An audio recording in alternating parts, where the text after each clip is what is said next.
Please raise your right hand and repeat after me. Eerst legde Donald Trump de eed af. Dat is een soort belofte. I, Donald John Trump, do solemnly swear. En sprak de nieuwe president de Amerikanen toe. The golden age of America begins right now. I will very simply put America first. Het gebeurt vandaag allemaal in de Amerikaanse stad Washington, in het Capitool. Dat is het gebouw waar de Amerikaanse politici werken. Normaal gesproken wordt de nieuwe president beëdigd op het balkon van het Capitool en Amerikanen kunnen dan komen kijken. Zo zag dat er 8 jaar geleden uit. Toen werd Trump voor de eerste keer president. Congratulations, Mr. President. Alleen dit jaar is het te koud. Het is zo'n 5 graden onder nul en daarom is de ceremonie dit keer binnen. Congratulations, Mr. President.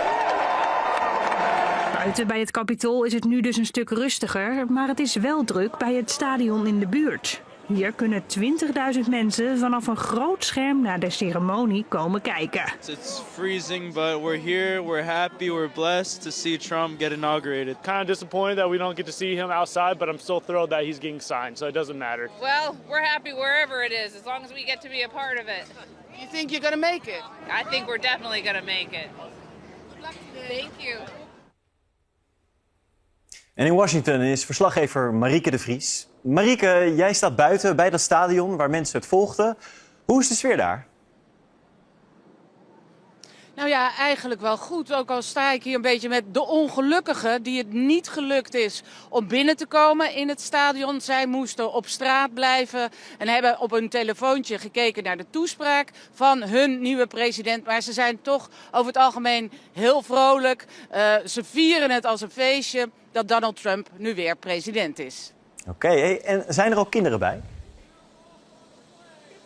Ja, niet zo heel veel hoor. Want de mensen die hier naar het stadion kwamen, die moesten al heel vroeg in de rij gaan staan om een kansje te hebben om binnen te komen. Dus veel van de vaders en moeders hebben de kinderen thuis gelaten. Maar er stonden er wel een paar hele fanatieke kinderen in de rij. Kijk maar.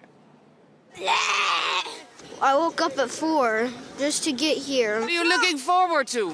Seeing Trump. And what do you hope he's going to say? Make America great again. I hope he helps my family, helps them get money so that I can have a good future in college, so I can move on in life and have a good future. He was my favorite president. I've been a fan of him for about 8 years. Why are you a fan of him? I don't know, because he's a great person and he likes to change things, makes things big, and he needs to change this. He needs to change his country so it gets better. What does he need to change specifically? The economy, the borders, and just make the world a better place. He's gonna fight for our country.